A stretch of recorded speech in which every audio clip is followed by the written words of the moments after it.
I mean, for somebody who fought in Hezbollah, to trust an American girl with his story is a huge deal. What is your real agenda with doing all of this, content creation and speaking about Palestine, which is not the most American issue? I do have an agenda. I'm not being paid by Iran or Hamas. One group is using the label of democracy and freeing Muslim women from the shackles of Sharia law. There's a very specific and concerted effort to keep the population, the Israeli population, in a state of victimization. Mandela himself was on a terror watch list until 2008, and this is a man who now we as Americans celebrate every year. When there is a consistent and continued assault on dignity and on rights, it does create a very fertile soil for recruitment into armed groups. Anyone really can be either a victim or a liberator or a terrorist. This is not the world that I want to raise my future kids in.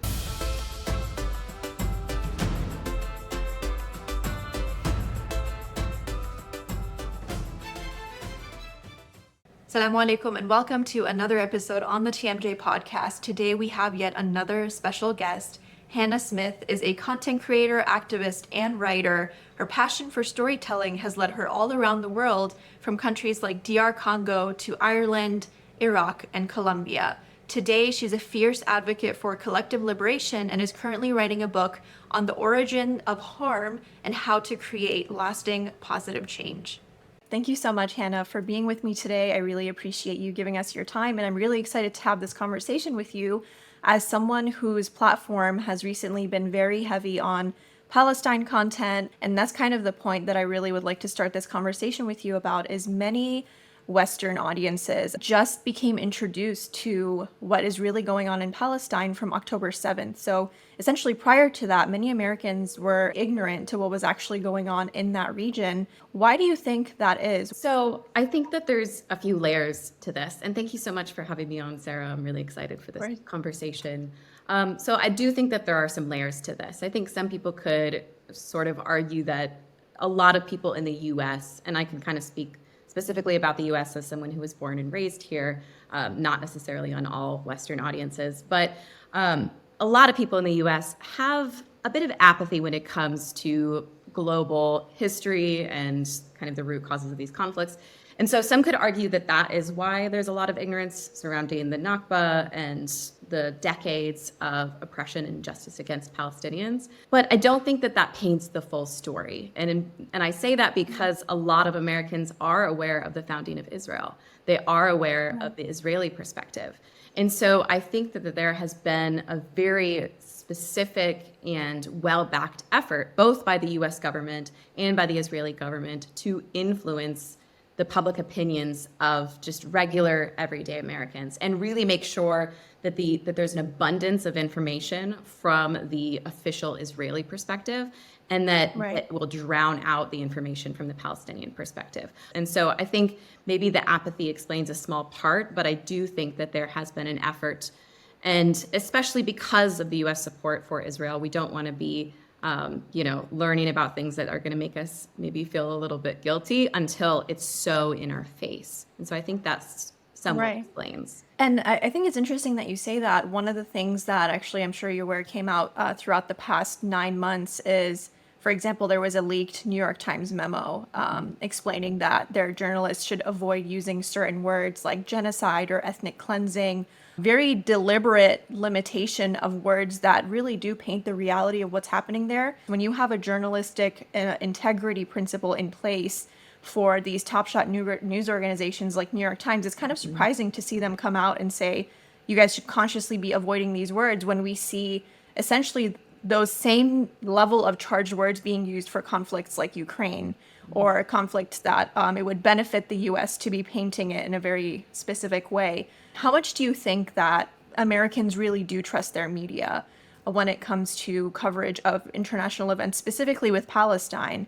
Do you think that over the years, Americans have retained that trust in the media? Have they accepted these media narratives that they're being fed? Or do you think that is kind of shifting? So I definitely think it's shifting. And I think this is a really good question. The memo from the New York Times was obviously very alarming, but not surprising, as we saw so much of their reporting on what's happening in Palestine, being very sanitized, using a lot of passive voice, and even just outright irresponsible. So that it's alarming, but not surprising considering how they have been. And I know journalists who have freelanced for the New York Times and others who feel censored, and it's very alarming. I think before all of this, I think the far right and the far left had a lot of distrust in mainstream media. And then I think that they were kind of seen as being on the fringes of being like, we don't trust the media. Like they almost seemed like conspiracy theorists. But obviously we know like the US coverage of the invasion, the US media coverage of the invasion of Iraq was very irresponsible, very one-sided, and that came out later. But we haven't really learned from that. And then I think because so many people in the US are on social media, they're on TikTok and they're on Instagram, they're opening their phones and they're seeing these horrors, videotapes of just horrific massacres and children's bodies.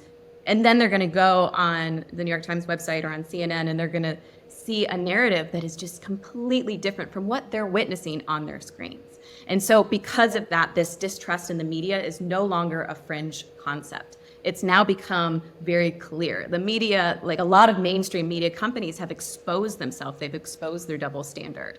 And so I think that that is shifting. I think it should continue to shift, that we should continue to question. And I think this sort of democratization of news and media and information, it used to be sort of worrisome because you could have a lot of fake news within that. But now it has become sort of a mode for people to be able to hold their news publications or agencies responsible and accountable. Do you think that this is divided on party lines? So I know we typically, I mean, one thing that we have seen a lot of is a lot of Democrats have been showing support for Palestinians in recent months. We generally don't expect that as much from Republicans, but there still have been a lot of Republicans as well who have essentially questioned the idea of, for example, why is the U.S. in terms of foreign policy helping, another entity when we have our own troops to support? Everything that we're spending abroad could be spent on improving Americans' lives domestically. But then again, we still see, outlets like CNN doing a really dirty job of, for example, you had Sarah Sidner who came out and made a completely unbacked claim on live television, or even New York Times, even the kind of publications that are generally associated with being either toward the middle or toward the left are still showing these same underlying ideologies. So do you think that what you're explaining, the trend is more so divided on party lines, or do you think it's a general trend that you're seeing within American society? I think it's a general trend. Certainly the people on the left, I believe, are more supportive of Palestine and Palestinian liberation. And then maybe on the right, you do have, and I just want to call this out because this does happen. And there's people that are giving the movement a bad name. And it's really these sort of white nationalists who come in and tried to co-opt the cause and say that they're for Palestine, but it doesn't come across very genuine. And I think those people have been called out and are continuing to being called out in this movement. And I think that that's important. But then I do think there's people on the right, like even family members of mine who've always voted Republican, except for in the past couple elections because of Trump. But people on the right who have just sort of a general distrust in their government. They don't want a large government that is highly engaged with the world. And they certainly don't want their government doing things that are going to make U.S. citizens at home and abroad less safe. And they can make that argument from that perspective. And then there's also people on the right who are for Palestinian liberation. So I think this does attract people on both sides of the aisle, people who care about human rights, people who want to have a country that cares about its own citizens, there's a lot of Americans who are struggling right now, and we're sending so much money abroad to weapons that are killing people, and also just to the Israeli government that is then sending money back to try to influence our own politicians, and that was just proven. So I think that there's that suspicion is on both sides. Obviously, I think that the major weight behind the movement is coming from the left, though. Right. And kind of shifting over, one of the reasons that I really wanted to interview you is because you also have a kind of rich background in, having these conversations as a content creator, but also as a writer and someone who has traveled to many different countries to speak with people who can really give an insider look into what conflict really is and what the motivations behind different kinds of conflict can be. You had a project that you were involved with called Why We Fight, and that was really interesting to me. I saw some videos that you made about it, but can you explain a little bit more about what that project was? And, you know, you did interviews from former combatants in a lot of different areas in Ireland, Lebanon, Iraq, Colombia. Can you tell us some of the major findings that, you know, kind of stood out to you when you were talking to these people? Yeah, absolutely. Thank you for asking that question. I was inspired to start Why We Fight when I went to DR Congo, and it really helped illuminate that this sort of good guy, bad guy narrative that a lot of Western observers were bringing to things was unhelpful. And a lot of the root causes of why people were joining these armed groups was not being discussed. So I didn't start Why We Fight in the DRC, but that was the inspiration for it. So it started really in Lebanon. There was so much Western reporting on Lebanon at the time, and I actually went to Beirut to become a freelance journalist. And I was like, I feel like there's a lot of people who are reporting on Lebanon, but not talking about even the deep history, and some of the reporting was irresponsible and shallow. And I was like, you know what? I just want to do what I feel like I can do well, and that's talk to individuals and really talk to people who had fought or are continuing to fight and learn their personal reasons and their motivations. So Why We Fight started in Lebanon, and it took me all over the world. I went to Northern Ireland, I went to Iraq, I went to Colombia, I went to Bosnia and Herzegovina, and I really started to see the common threads between all of these different stories. And Why We Fight culminated in a gallery experience. And a lot of people have asked me, like, can you put this online? And when I was conducting these interviews, I didn't have the following that I have today, and I don't necessarily feel that it would be safe to put some of these interviews online. It could put people at risk, but it culminated in this gallery experience. And the gallery went like this. You had the portrait or the photo of the person who fought, and then you have their personal motivation for taking up arms. And all identifying information was redacted from that personal narrative. And so you had to look these people in the eye and hear their story without knowing if this was from a group you agreed with or didn't agree with. And a lot of people couldn't tell who the people were from or what groups these people were from. Yeah. Yeah. And I created this for a audience in the US because I think we have such an influence on the rest of the world, and our voters have such a lack of understanding of why people are taking up arms in these conflicts that the US is directly involved with. And if we could kind of sit back and say, oh, this person started fighting for the same reasons that, I would start fighting too. There was no interview that I did that I couldn't confidently say, I wouldn't do the same thing if I were in their shoes. And I think a lot of people who were viewers in this gallery felt the same. So Why We Fight was such a journey for me. It was really kind of launched me into this space of understanding what the root causes of some of these conflicts and systemic harm and oppression are, and why so many of our efforts to create peace fail, honestly. Right. And I think this is really interesting that you said. I actually did not know that the kind of method you used was not identifying these people and having, the people who attend the gallery really see if they can even figure out where this is coming from. That's actually very interesting, because what you did essentially from a U.S. government perspective would be considered dangerous. Mm-hmm. And one of the reasons for that is, there's this huge insistence that we want to be the ones to tell you the narratives about who is the good guy and who's the bad guy. And if now you're the one going and speaking to these people, that would be questionable, because now you're going and speaking to the bad guys that we don't want you to be talking to. We don't want you to be hearing their stories. One of your videos was actually speaking about Hezbollah in Lebanon. Mm-hmm. And you were talking about how you spoke to I think, ex-fighter. And that was really interesting for me, because obviously you have very black and white narratives that are coming out of the media from here. And now you have someone who's saying, I went, and this person, instead of telling me their motivations, they went and showed me. How do you think that changed your perspective on just conflict and how people kind of rise up to conflict in different areas? I think it helped me understand that the whole idea of, like, when we think about groups like Hezbollah, you could say, do I think that what they do is completely justified? Do I fully agree with them? Those are not the necessary questions and discussions that we could be having, and I believe that we should be having. It helped me realize that the people who join groups do so for specific reasons. And as long as those reasons exist, people are more than likely going to join those groups. And so whether or not we agree with the group's manifesto doesn't actually matter. What matters is having even the empathy in the care to say, oh, yeah, I can see why you would do that. And until we are addressing the reasons that you decided to join this group, and for him, it was numerous things, and he fought in 2006. But it was really like the Qana massacre. It was airstrikes, Israeli airstrikes on South Lebanon that killed a lot of civilians, that killed people who were already displaced. And the idea of saying this group is not going to be allowed in my country, I think that that's something that a lot of people can empathize with. And people have such a hard time saying, oh, I can understand this, while also saying, like, I don't have to fully agree with everything. And that's the nuance that I think is necessary in these conversations, and that I learned from that.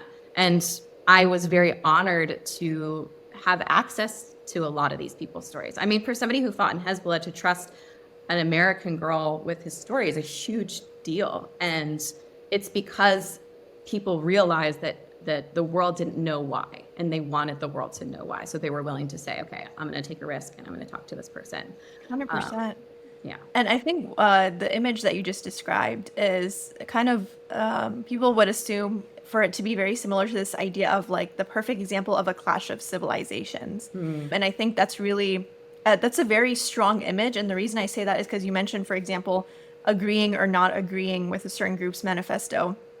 One of the things that we rarely ever stop to question is, for example, a lot of the things that our government and our military has done abroad might not have an exact manifesto, but if you look at what they're doing and the kind of footprints that they're leaving and the power vacuums that they're leaving in certain areas, if you were to look at that from the same level of scrutiny that a lot of Western audiences will look at other groups abroad, it's essentially the same thing, if not worse.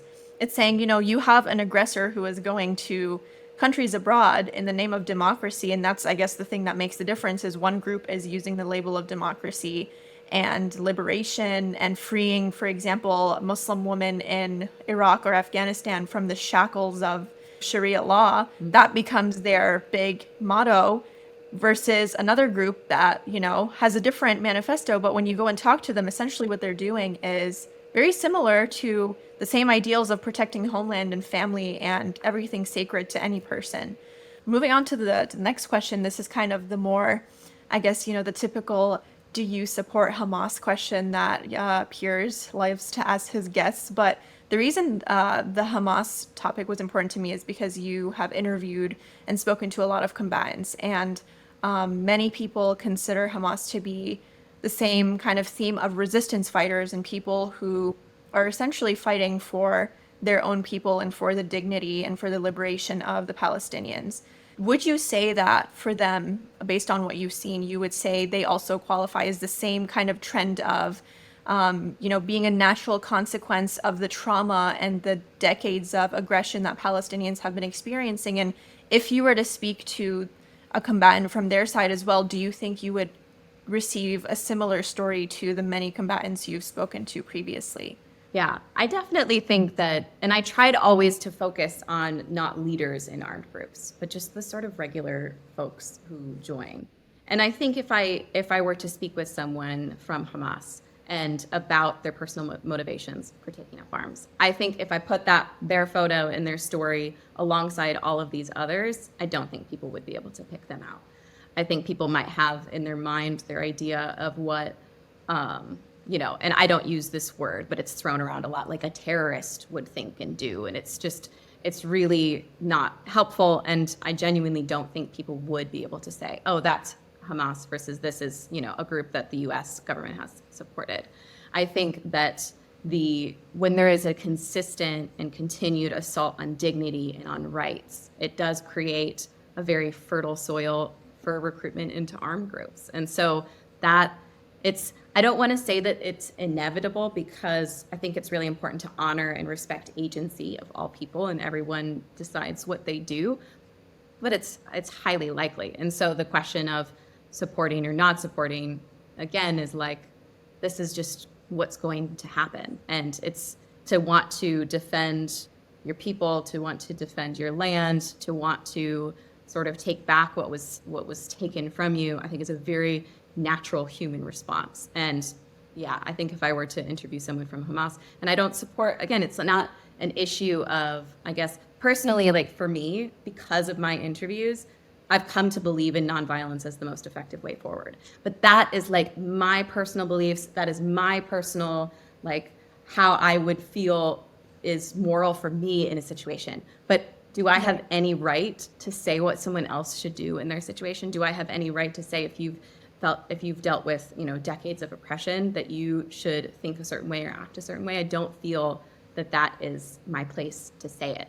And so I think that the understanding of Hamas as a very kind of natural response to decades of oppression is going to be an effective way to view and see them in a more productive way to create a path towards true peace and justice. And as you were speaking, I thought about this, but I think it's interesting. You mentioned how when you speak to combatants, you don't specifically identify them.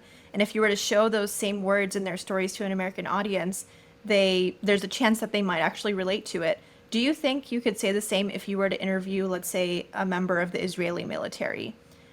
Or someone, not even military, just an average Israeli civilian? Mm-hmm. I think that, and I just actually spoke with an ex-Israeli soldier a couple days ago. So what they shared was very enlightening for me as well. Of there has been decades and generations of indoctrination into the idea that if you are not consistently fighting an enemy, that you will be eradicated, and that from their experience and from other experiences that I have heard is very sort of critical to the Israeli establishment, to Israeli society.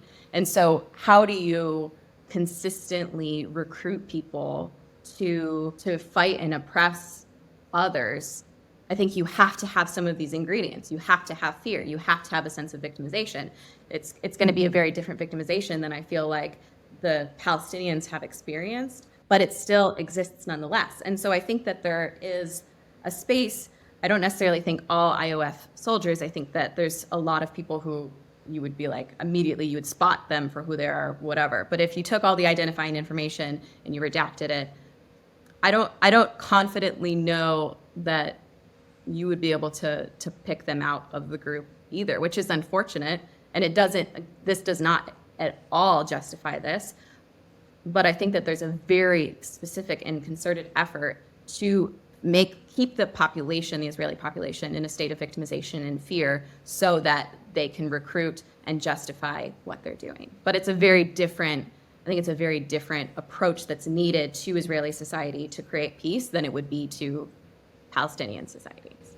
Yeah, and the reason I ask that is because, again, when we're talking about, especially with the issue of Israel and Palestine, since that's one of the most, I would say, contentious issues in the current global discussion on just the enemy versus the liberator, I think it's really important because essentially it's become a battle of narratives at this point. Like when we look at social media, you have interviews coming out from the Israeli side saying, oh, we are the victims, we have been the victims of terrorism for so long now, we're just trying to have a safe space to live.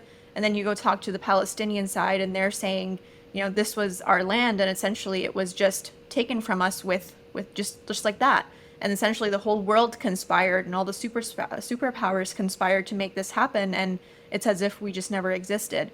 So I think in this battle of narratives, it's really easy to say, I find that one side, what they're saying is right. And I think you're right. A lot of Israelis, I would actually say, they have been brainwashed into thinking that they really are the victims in a situation where, we just came from, Europe, we came and we settled here, we just want a home. I think it's completely natural for any human being to want a safe home. But the question comes, under what circumstances have your people settled in a land? Who was there before? There are a lot of these questions that unfortunately in the context we're given in the media, they're absent. And I think in the absence of that context, anyone really can be either a victim or a liberator or a terrorist or anything. So you can paint it either way. And I think this is really important because we've seen this on this side with other. We've seen it with South Africa, for example. You've also spoken about South Africa very frequently. In 1986, I think it was the Reagan administration, they actually condemned Mandela's ANC political group as terrorist. Mandela himself was on a terror watch list until 2008. And this is a man who now we as Americans celebrate every year. We talk about how amazing the, struggle for resisting apartheid in South Africa was. Whereas if we were to backtrack to those same days, the status quo and the government and everyone with the power in our country was viewing them as terrorists. And now the question becomes, is that going to also become the case in a few years with Palestine? What do you think about that? I think the term terrorist is such a weapon, isn't it? Like to see it being used, it's almost like the word communist during the Red Scare, where it was just a way to shut someone down, to shut someone up, and such an unhelpful term. And then also used so unequally because we will use it against groups, but we won't use it against governments. And, some of the greatest acts of terror. I mean, I was thinking about Dresden, which was technically an act of terror because it was volitionally targeting civilian populations for the intent of discouraging and creating terror. And so some of the greatest acts of terror were committed by Western powers. And then so often it is used as a tool, especially against people of color, to try to silence them, which we saw with Nelson Mandela. I think when we look back at this time, it will be with great shame. I think even those of us who have been speaking up, there's always going to be this question in the back of our mind of whether or not we could have done more or could have done better. And so whether resistance fighters in Palestine will be seen in the same way as Nelson Mandela, I don't feel like I can speak on that. I certainly think some of the people who are really speaking up and leading and even those who are speaking up with nonviolence, who have been, exiled and all of that, Palestinians over the past few decades, I think that there's going to be a lot of heroes that arise from all of this, and people who maybe the West has seen with disdain and with suspicion. But I don't know, and I don't feel like I can speak to who those heroes will be. Right. That's fair. And I kind of want to relate this as well to another point in our conversation, and that is how you have put together a theory or a kind of blueprint. And I think that's also really worth discussing. This is a theory for the origins of harm based on obviously your travels to conflict and post-conflict territories. What exactly does this blueprint encompass? Can you tell us a little bit more about that?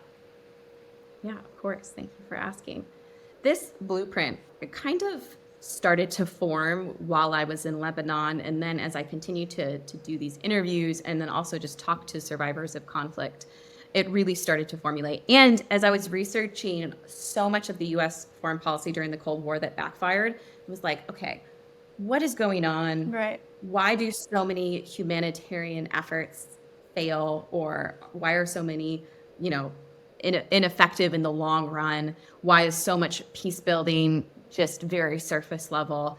And I really was like, what is the common thread of everyone who decides to take up arms, but also people who are passive participants in harm? I mean, we see the people who are refusing to speak up in the US government, or the people who are refusing to speak up in other governments around the world. Like, what is the thing that causes us to be silent? What's the thing that causes us to be manipulatable or controllable as a population, so that people who want to accumulate power and wealth through the violence and oppression of others can do so?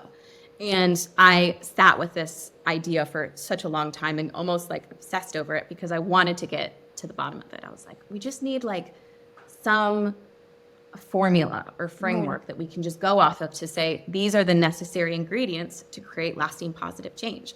And so that's where I came up with the blueprint. And so the blueprint really explores what I call the four forces. They're the four root causes of harm. So they are the things that cause us to be active or passive participants in harm. So that the four forces are fear, victimization, isolation, and ignorance.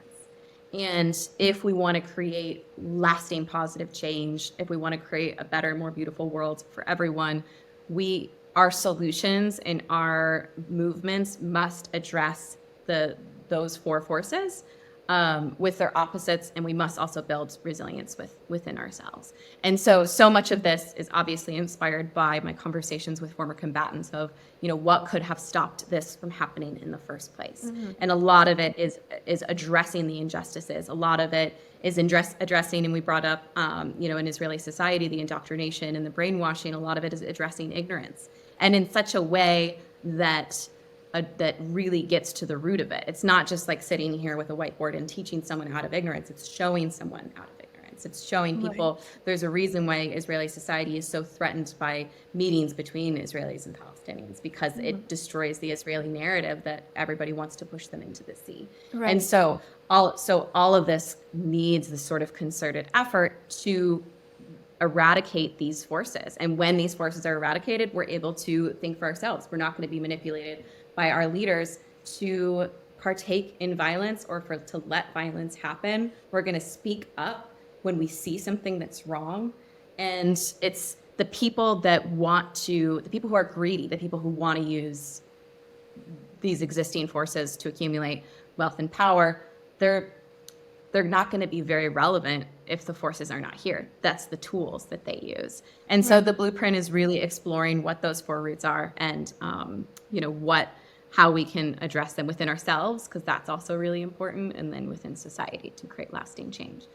Right. And thank you for asking about that. It's I recently launched it, and I'm very excited about it. Yeah, that's very, I think, eye-opening, and I think it's a conversation that's really worth having, especially now that a lot of the kind of dominating narratives do really sustain themselves on this idea of creating an us versus them mentality. One thing I would say, though, and I think this is to challenge your theory a little bit. While I was going through journalism school, one of the conferences that we attended was a program called Roots, and that was actually something that was happening in Palestine. It was bringing Israelis and Palestinians together to speak together, to talk through their differences, and the kind of common goal that they were looking at was trying to take away those barriers that have prevented Israelis and Palestinians from seeing each other as brothers and sisters for such a long time. One issue that always was a question in the back of my mind with efforts that really focus on this idea of understanding and dialogue is people will come together and they can talk and they can even reach understandings and say, hey, it is true that we have these bigger forces that have been trying to divide us. But the reality is that those bigger forces do exist. And so long as they exist, and so long as, you have, for example, this Zionist chokehold that has essentially controlled America and American politics, domestic or foreign, or just the presence of Zionism itself, which is really a political force, completely unrelated in many ways to Judaism itself, which is something that even a lot of Jewish people will admit. So long as you have those forces in power, it's almost as if trying to promote that dialogue essentially won't really lead to anywhere. You have people who come together and they really want to achieve peace, and they even take many meaningful steps toward coming to that common understanding. But you have these huge forces that are still controlling that narrative and essentially trying to eradicate any potential of that leading to anywhere. Do you think that there's any element of wishful thinking in your theory, or do you think that in the long run it can be a practical way of achieving peace? So I think that what you brought up is great, and I'm so glad that you brought that up, because I think that there's this sort of push still of let's come together, kumbaya, whatever. We're going to figure it out if we just come together. Right. And it's like, no, this clearly, this has been happening for decades. These meetings of coming together, and some of them have produced great results, but we're still here. Right. So we have to know that that's not enough. And so when we think about ignorance, I would say when it comes to prejudice, it's very easy to believe lies about someone you don't know. And so you can confront that prejudice by learning about the people that you're prejudiced against and by connecting with them. But that's one force of several that are at play in these situations. And so is dialogue enough? No. Does dialogue represent a small piece of this larger puzzle of what's needed to sort of unindoctrinate Israelis? Yes. I would also say that I don't think we should be waiting for Israelis for US citizens, for anybody to wake up before someone steps in and stops this. Right. So this is not a like, we need to have this conversation and we need to learn about each other so that this ends. No. We need very drastic measures from international community and from even the global south to stop what's going on right now. Right. And then when it comes to the dialogue and it comes to the coming together, yeah, if I sit at a table with someone, it might help. But if I'm going to go back to being systematically oppressed and in this state of constant fear and people are going to take things away from me, like that's obviously not going to be enough to stop. And so that's where the other things that we should be promoting besides just connection and belonging, which would be, education across the board, but also justice, like satisfactory justice that's actually going to bring an end to these things. Eradicating the powers gives way to system change that will produce something that's better for everyone. But that doesn't mean that just eradicating one power or addressing one type of ignorance is going to bring us to where we need to be. There were a lot of Israelis who were part of these meetings before who Right. are then went and joined the military, who were committed to nonviolence before, who then went and joined the military after October 7th. So clearly it wasn't enough.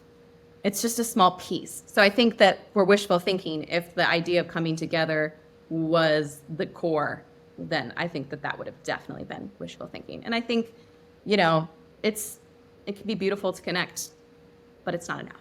Right. Exactly. Does that answer your question? Yeah, for sure. And one of the reasons that I asked actually is because this whole theory of violence versus nonviolence is something that comes up very frequently when we're talking about the practical ways to achieve lasting change and liberation. I don't think any longer many people believe that our leaders in positions of power are going to be the ones to magically solve this problem, because for so long they haven't been able to. And I think that raises a lot of other solutions where, people like yourself actually sit down and think, okay, how are we actually going to address this? One last question to kind of wrap this up is, it's more of a personal one. I know you have also received comments about, what is your real agenda with doing all of this, content creation and speaking about Palestine, which is not the most American issue, if you will.